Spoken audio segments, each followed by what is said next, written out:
Hello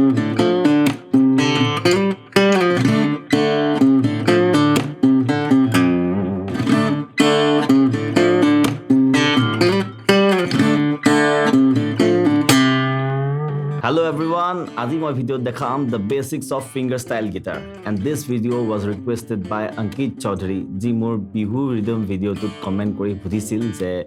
মই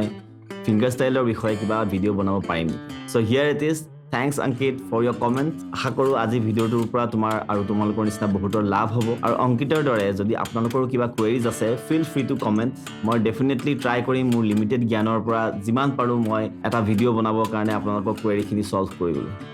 so start কৰো আজি ভিডিঅ'টো যদি ভাল লাগে তেনেহলে লাইক শ্বেয়াৰ আৰু সাবস্ক্ৰাইব কৰিবলৈ কেতিয়াও নাপাহৰিব let's start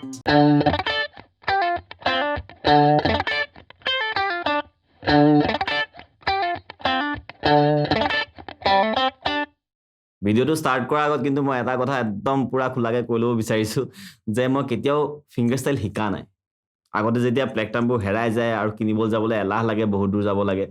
তেতিয়া আঙুলিকেইটা জিন্দাবাদ আৰু তো তেনেকৈ কৰি কৰি মই ফিংগাৰষ্টাইল শিকা তো যিটো ষ্টেণ্ডাৰ্ড ৱে অফ ফিংগাৰষ্টাইল প্লেয়িং হয় চাগে আজি মই ভিডিঅ'টো যিটো দেখাম হয়তো সেইটো ষ্টেণ্ডাৰ্ড ৱে নহ'বও পাৰে but that is my way of playing একেবাৰে বেছিক্সলৈ যদি মই যাওঁ তেনেহলে ফিংগাৰ ষ্টাইলত দুটা বস্তু একেলগে গৈ থাকে দুটা পাৰ্ট একেলগে গৈ থাকে হেতু হল বেস আৰু মেলোডি বেস নোটস খিনি গৈ থাকিব আৰু মেলোডি খিনি গৈ থাকিব বেস নোটটো আমি 6th 5th আৰু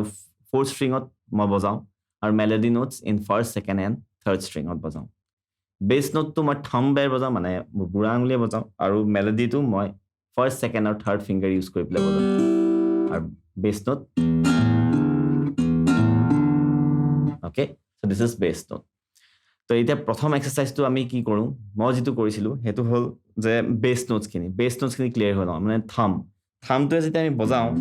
this replicates the downstroke of a pick পিকটো আমি যেতিয়া ডাউনষ্ট্ৰোক কৰোঁ হেতু মই থাম্বে বজাওঁ আৰু যেটো আপষ্ট্ৰোক হয় হেতু মই ফিংগাৰে বজাওঁ তো the fingers will the first second third finger will replicate the movement of the upstroke of a pick একদম প্ৰথমতে হল আমি bass notes খিনি ক্লিয়াৰ হ'ব লাগিব আমি বুঢ়া আঙুলিতে পাইম নে বজাব এতিয়াতো অকল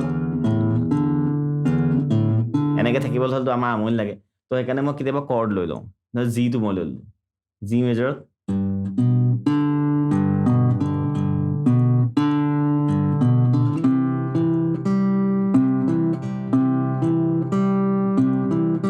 this is only bass যোনটো মই অকল থাম্বেৰে বজাইছো তাৰ পিছত আমি কি কৰিব পাৰোঁ নেক্সট যেটো হল হেতু বেছৰ লগত এটা note one note melody and that one note will be played by first finger মই ফাৰ্স্ট ফিংগাৰটো ফোৰ্থ স্ট্ৰিংত থৈছো সৰি থাৰ্ড স্ট্ৰিংত থৈছো জি নোটটো আৰু বেছ নোটটো মই লগতে চেঞ্জ কৰি গৈ থাকিম মানে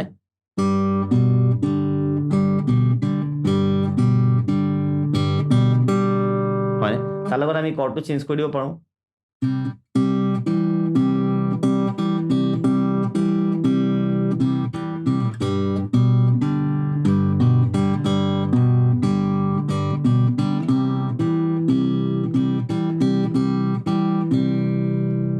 ইয়াত মই কি কৰিছো এবাৰ জিত বজাইছো এবাৰ সিলে লৈ গৈছো আৰু মই মেলোডি নোট এটাই ৰাখিছো নেক্সট হ'ব 3 ফিংগাৰ মেলোডি বজাবলৈ হলে মানে তিনটা আঙুলি আমি ইউজ কৰো মেলোডি বজাবলৈ মেলোডি জি হ'ব এটা কৰ্ডে ধৰি লওঁ কৰ্ড ধৰি আছো এতিয়া জি পে ধৰি লওঁ জি ধৰি আছো যেতিয়া তো জিত আমি যদি ফাৰ্স্ট সেকেন্ড আৰু থাৰ্ড ফিংগাৰ লওঁ তো জি শেপ তলৰ শেপটো হ'ব সো এই যেটো মুভমেন্ট 1 2 3 1 2 3 1 2 3 1 2 3 এই মুভমেন্টটো আহিব লাগিব ইয়াৰ কাৰণে অকমান প্ৰেক্টিছৰ বহুত আৱশ্যক বাৰু তাৰপিছত কৰ্ডটো চেঞ্জ কৰিব পাৰে মানে এফলে যাওঁ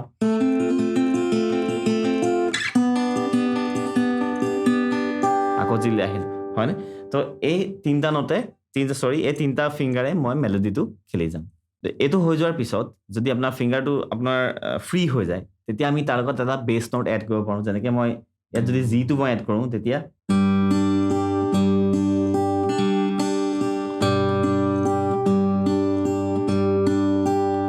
C লে গলে C নোটটো এড কৰিব পাৰিলো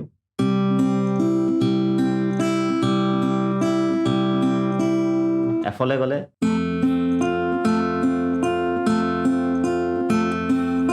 G লে গলে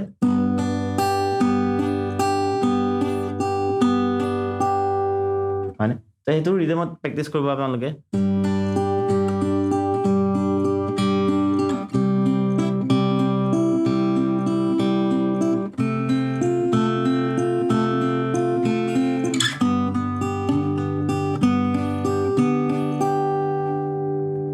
তেনেকে প্ৰেক্টিস কৰিব পাৰে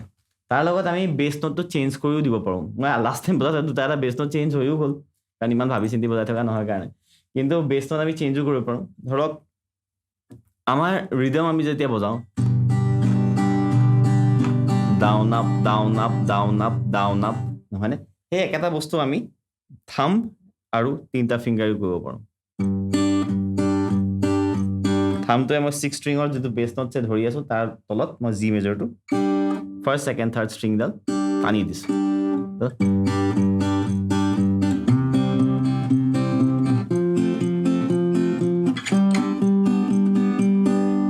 হেতু হল উইথ সেম বেস নোটটো ইয়াত মই সেম ৰাখি থৈছো কিন্তু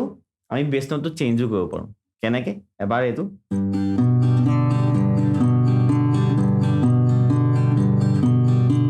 ইয়াত মই কি কৰিছো থাম্বটোৱে এবাৰ মই 6 ষ্ট্ৰিং এবাৰ 5 ষ্ট্ৰিং এবাৰ 4 ষ্ট্ৰিংত দিছো কিন্তু এইকেইটা নোট মোৰ একেই আছে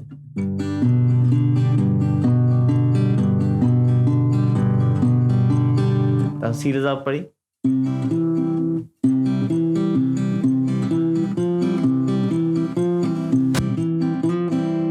তেনেকুৱা এফত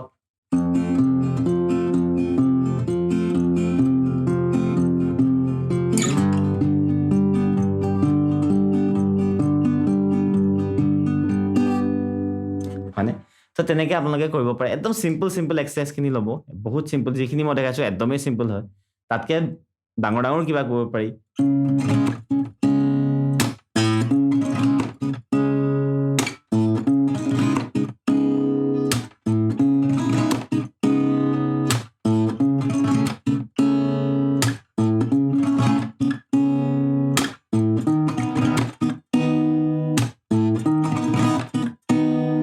বস্তু কিছুমান কৰিব পাৰি সেইখিনি আপোনালোকে যাব নালাগে এতিয়া যেহেতু আমি বেসিক্স আছো সেই বেসিক্স খিনি ক্লিয়াৰ কৰক